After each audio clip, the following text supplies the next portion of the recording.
Bismillahirrahmanirrahim. Assalamualaikum warahmatullahi wabarakatuh. Yang terhormat Bapak Pimpinan dan para wakil, Pak Menhan, Pak Panglima, beserta seluruh jajaran. Ini akan kami sampaikan beberapa yang insya Allah ini aplikatif di dalam satuan TNI, Pak. Yang pertama, Pak Pimpinan nih perlu diketahui juga bahwa di jajaran TNI sekarang itu kalau 200 mungkin lebih, Pak, jenderal yang nganggur, yang namanya staf khusus. Kemudian di TNI AL, di Angkatan Darat, di Angkatan Udara, itu beliau-beliau itu yang bintang 1 bahkan ada yang bintang 3 itu jadi staf khusus, Pak Pimpinan. Jadi terkait dengan hal ini, yang namanya perwira tinggi ini pengalamannya sudah tidak bisa diragukan lagi, Pak. Secara administrasi, memimpin personil, memimpin satuan, memimpin bidang atau departemen, bahkan di tempat pertempuran. Oleh karenanya terkait dengan tadi yang disampaikan oleh Pak Menhan terkait pembinaan personil, dikaitkan lagi undang-undang TNI, Pak, mohonlah ini Komisi 1 semuanya juga yang terkait dengan undang-undang ini harus menjadi prioritas, Pak. Bahkan ada yang sudah 2 tahun lulus Lemhanas loh, Pak. Oleh karena ini menurut saya perlu perhatian khusus Pak Menteri Pertahanan dan Pak Panglima TNI. Kalau memang di situ sudah tidak ada job, keluarkan beliau-beliaunya. Kementerian Pertahanan masih butuh banyak, kementerian di luar pertahanan juga masih butuh banyak tenaga-tenaga beliau.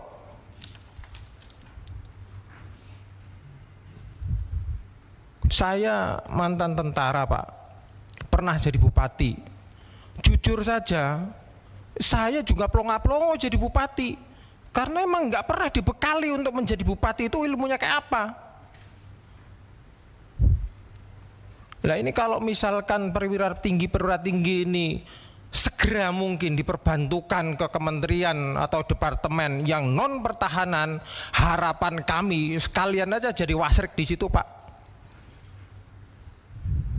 untuk membantu Pak Presiden sekarang ini yang komitmen untuk memberantas korupsi. Sayang sekali Jenderal Lemhanas lagi yang sudah 2 tahunan lebih pada parkir. Ini mungkin perlu jadi catatan tersendiri, Pak Pimpinan dan juga Pak Menhan, izin. Yang selanjutnya yang kedua, saya tertarik tadi yang disampaikan oleh Pak Menhan tentang rencana pembentukan 100 batalion teritori pembangunan, Pak, ya. Tadi Bapak menyebutkan di situ ada kompi, 1 batalion itu ada kompi perikanan, peternakan, pertanian dan lain sebagainya. Ini sangat dahsyat, Pak. Dan saya yakin kenapa punya rencana kayak gini, ini Bapak pasti akan mengaplikasikan cita-cita besar Pak Presiden, di mana menginginkan mempunyai cita-cita besar Indonesia punya ketahanan pangan, bahkan swasembada.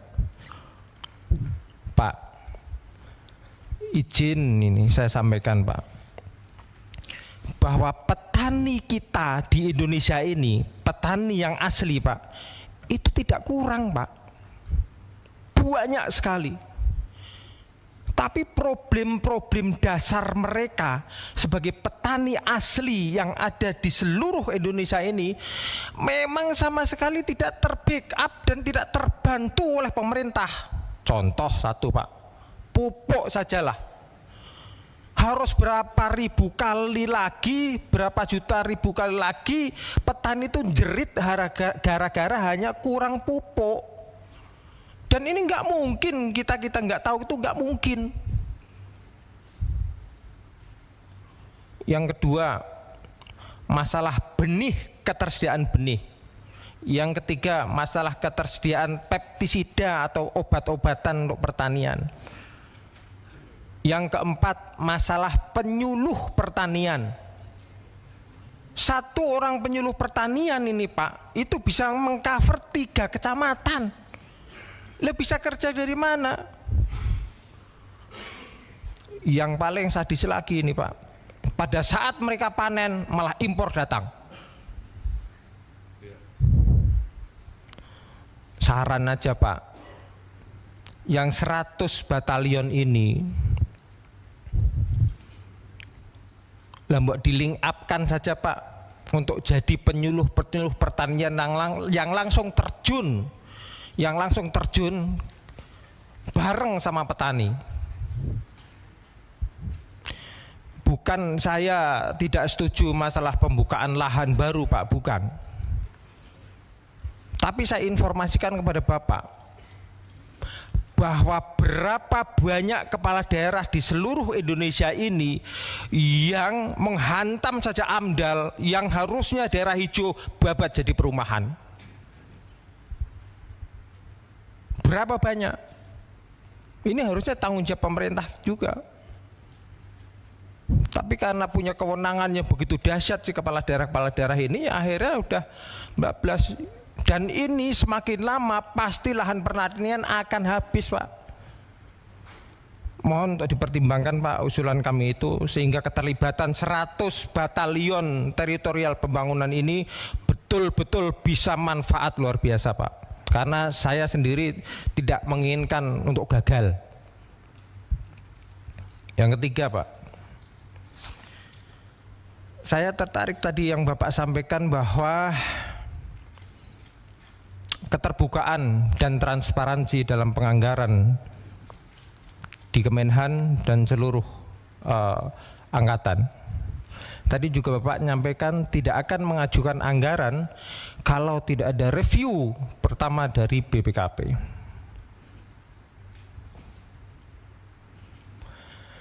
Pak,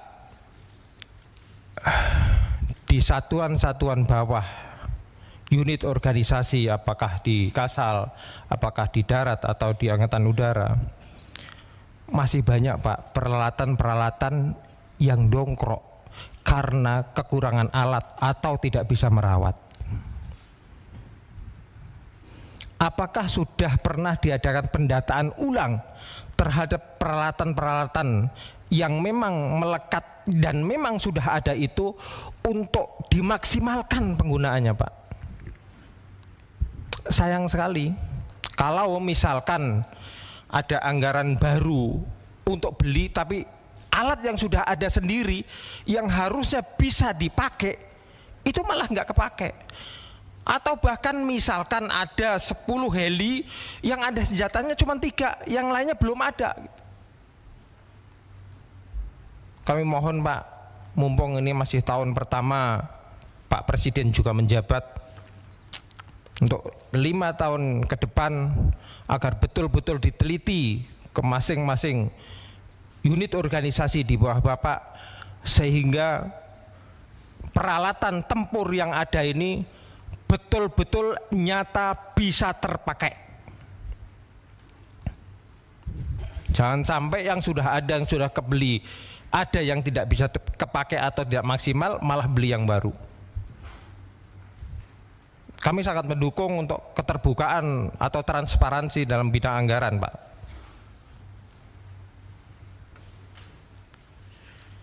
Kemudian mohon izin,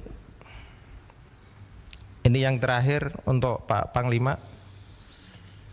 Pak Panglima, saya pernah dibesarkan di organisasi Angkatan Darat. Saya bangga Pak, bangga sekali. Banyak hal yang bisa menuntun saya untuk menjalani kehidupan Pak. Ini masalah netralitas Pak. Netralitas TNI ini saya sampaikan pimpinan, ini udahlah tidak ada duanya. Netralnya luar biasa. Saking netralnya, mendekat ke tempat TPS saja takut. Ini beberapa poin Pak yang Bapak tadi sampaikan. Upaya mitigasi konflik, penguatan penegakan hukum, tegas terhadap penyimpangan pelaksanaan pilkada seperti money politik, black campaigns dan lain-lain. Pak, sekarang itu zaman demokrasi Indonesia yang sekarang, demokrasi yang terjadi sekarang kan kita ngerti semua Pak. Bagaimana dalam tanda kutip brutalnya di media nih yang lagi kencang-kencangnya ini Pak, katanya ada partai baru. Apa partai baru? Partai coklat. Nggak mungkin kalau kita nggak tahu kok. Nah, mau sampai kapan netralitas TNI ini Pak? Saya tahu Pak, netralitas TNI dalam politik itu netralitas untuk negara, paham Pak. Tapi kalau pencetakan pimpinan-pimpinan yang melalui demokrasi ini melahirkan pimpinan yang nggak benar, mau sampai kapan?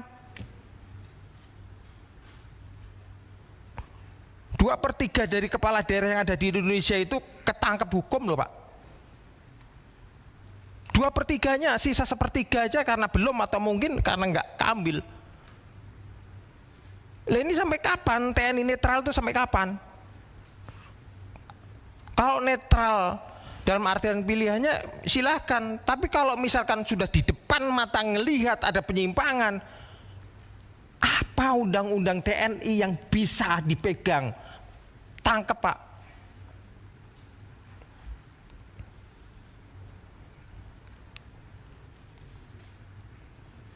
Negara ini kebetulan aja Pak sekarang ini bahwa seluruh pimpinan yang ada harus keluar dari permainan politik Pak.